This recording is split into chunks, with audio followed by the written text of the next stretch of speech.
All India chemist end druggist association ने आज online दवा की बिक्री के खिलाफ अनिश्चितकालीन हड़ताल का आह्वान किया है। पिंपरी चिंचवड शहर के मेडिकल व्यापारियों ने भी इस हड़ताल में बड़े जोश के साथ हिस्सा लिया है। पिंपरी चिंचवड शहर में चिंचवड का मुख्य दवा बाजार और साथ ही पिंपरी चिंचवड शहर की करीब 2500 मेडिकल दुकानें आज पूरी तरह से बंद रहीं। केमिस्ट एंड ड्रगिस्ट एसोसिएशन के पदाधिकारियों ने हाथों पर काले रिबन बांधकर इस हड़ताल में हिस्सा लिया। मरीजों को परेशानी से बचाने के लिए शहर के कुछ मुख्य अस्पतालों की मेडिकल दुकानों को इस हड़ताल से छूट दी गई है। ऑनलाइन दवा की बिक्री पूरी तरह से गैर कानूनी है और इसके जरिए कुछ लोगों को नशे की लत लगाने के लिए ड्रग्स भी सप्लाई किए जाते हैं। इसीलिए पिंपरी चिंचवड शहर के केमिस्ट एंड ड्रगिस्ट एसोसिएशन ने मांग की है कि केंद्र सरकार पिंपरी चिंचवड शहर में ऑनलाइन दवा की बिक्री को रोकने के लिए तुरंत कानून बनाए। हा संप पुकारण्यात आला आहे। हा जनतेसाठी पुकारण्यात आलेला आहे। हा व्यावसायिक संप नाही आहे। पहिली तर गोष्ट मी आपल्याला नमूद करतो, हा जनतेच्या आरोग्याशी जो निगडीत आहे त्यासाठी आमच्या ऑल इंडियाच्या प्रेसिडेंटनी आणि AICDनी हा ऑल इंडियामध्ये हा संप पुकारण्यात आला आहे। त्याचे तीन मुख्य कारण आहे। पहिलं मुख्य कारण आहे ई फार्मसी म्हणजे की 2018 मध्ये गव्हर्नमेंटने आधी सूचना काढून एक GR काढला की ई फार्मसीमध्ये औषधं विकू शकता, पण त्यामध्ये असे निदर्शनात आले की एवढ्या ह्याच्यामध्ये की ड्रग अँड कॉस्मेटिक ॲक्टचा कुठेही तिथं कायदा पाळला किंवा नियमाचं पालन केलं जात नाही आहे। त्या ई फार्मसीमध्ये स्पुरियस ड्रग सर्वात महत्त्वाचं म्हणजे MTP किट आम्ही वारंवार त्या ऑनलाईन मागून आणि ह्यांच्याकडे दिले, कारण त्याला MTP किटला हा कायदा आहे की ते स्पेसिफिक डॉक्टरच देऊ शकतात, पण ते ऑनलाईनवर सरसपणे मिळतात। दुसरी गोष्ट नशेची औषधं, आज ही नशेची औषधं एक सहज मिळतात ऑनलाईनमध्ये। आज आपले तरुण ह्या नशेच्या आहारी जायला लागलेत। आपण बातम्या बघतात, आपणच करताय बातम्या, तर ह्याच्यावर पण ह्या ऑनलाईन ई फार्मसी काहीच कंट्रोल नाही। त्याच्यासाठी आम्ही नागरिकांसाठी हा आमचा एक देशव्यापी संप आहे, पहिली मागणी आहे। दुसरी आमची मागणी आहे डीप डिस्काउंटिंग, कारण आज डिस्काउंटच्या नाता ह्याच्या खाली आम्हाला मार्जिन केलं गव्हर्नमेंटनी, एक रिटेलला 20% आणि होलसेलला 10%, हे आमचं लिमिट मार्जिन आहे। त्याच्यावरती आम्हाला मार्जिन मिळत नाही, पण ह्या नवीन कॉर्पोरेट कंपन्या आलेल्या आहेत मार्केटमध्ये, ते 30 आणि 40%, 50% असे डिस्काउंट देतात। आमची ते ह्याच्यामध्ये आहे की ते पुरेसंच आहे औषधे, ह्याच्यावर कंट्रोल गव्हर्नमेंटचा नाही। हे पण आपण गव्हर्नमेंटला, सरकारला वारंवार आमच्या संघटनेतर्फे निवेदन दिलेलं आहे, पण त्याच्यावरही काही कारवाई करीत नाही आहे।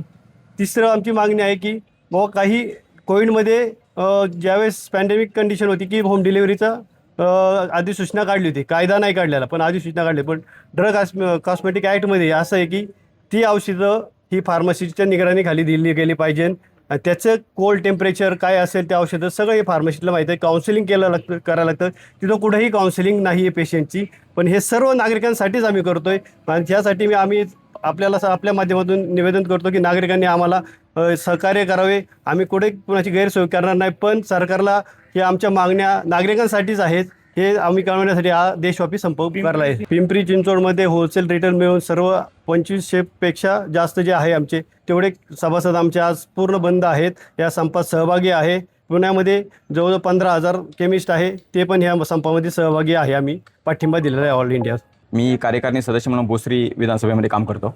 तर आज जे आम्ही बंद पुकारला आहे, हा बंद आमच्या व्यवसायासाठी नाही, तर खऱ्या अर्थानं जे पेशंट आमच्याकडे येतात, जे या डॉक्टरांना आरोग्यदूत समजलं जातं, त्या आरोग्यदूत डॉक्टरांच्या सेवेखाली खरं तर कोरोनाच्या काळात तुम्ही बघितलं असेल का नर्स, डॉक्टर यांनी ज्याप्रमाणे सेवा दिली त्याप्रमाणे सेवा फार्मासिस्टने सुद्धा दिली। यामध्ये अनेक फार्मासिस्टने आपला जीव धोक्यात घातला। आमच्या या पिंपरी चिंचवडमध्ये 2-3 फार्मासिस्टला त्या ठिकाणी जीव गमावा लागला, परंतु आज सरकार मात्र ह्या सगळ्या गोष्टींकडे दुर्लक्ष करत आहे।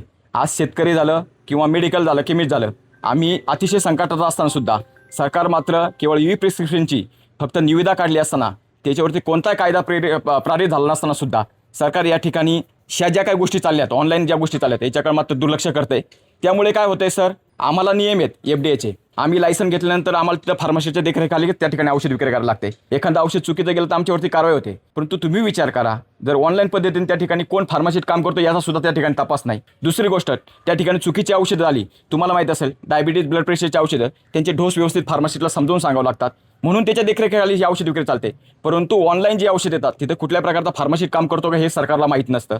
त्या ठिकाणी डोस लिहून दिलेले नसतात किंवा पेशंटला कोणत्या औषधांचा साईड इफेक्ट होतो हे सुद्धा सांगितलं जात नाही. अशा पद्धतीने सर झोमॅटो किंवा याच्यावरती ऑनलाईन जे काय औषध विक्री चालणार आहे हे खरं तर तुम्ही फूड मागवलं, त्या ठिकाणी फळं मागवली, इथपर्यंत गोष्टी ठीक आहे. पण औषधांसारखी जीवनावश्यक गोष्ट ज्याचा मानवी शरीरावरती दुष्परिणाम होऊ शकतो अशी औषधं जर ऑनलाईन विक्री केली गेली तर मानवी आरोग्य नक्कीच धोक्यात आहे. आणि आम्ही हे मानवी आरोग्य धोक्यात येऊ नये ह्यासाठी हा बंद आज पुकारलेला आहे. दुसरी गोष्ट, गव्हर्नमेंटनी आम्हाला रूल्स अँड रेग्युलेशन दिले आहे.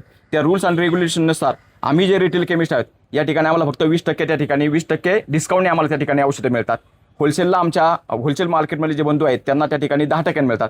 परंतु हे कॉर्पोरेट ज्या कंपन्या आलेल्या आहेत सर हे 30 आणि 40% डिस्काउंट देतात. त्यामुळे पेशंटच्या मनामध्ये एक संभ्रम निर्माण झाला आहे की ज्या ठिकाणी आमची लुटमार होते अशा पेशंटचा एक संभ्रम आहे. परंतु ह्या ठिकाणी अनेक प्रकारची डुप्लिकेट किंवा स्पुरियस औषध येतात ज्यामुळे मानवी आरोग्य आज धोक्यात आहे. तर आमचा ह्या सुद्धा गोष्टीला विरोध आहे का ज्या गोष्टी चुकीच्या आहेत ह्या गोष्टीवरती सरकारने निर्बंध घातले पाहिजे.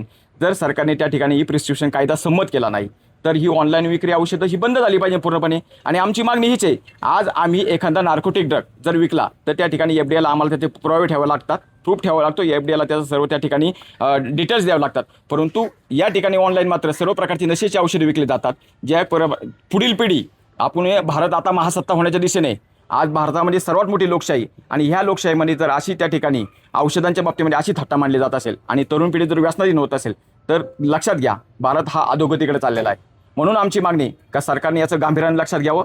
शेतकरी, केमिस्ट, मी पहिल्यांदाच सांगितलंय की आम्ही अतिशय ह्या अशा कठीण परिस्थितीतून आता जातोय आणि एवढा 12.5 लाख देशातून 12.5 लाख केमिस्ट जर संप करत असेल तर सरकारने नक्कीच याच्याकडे लक्ष वेधलं गेलं पाहिजे.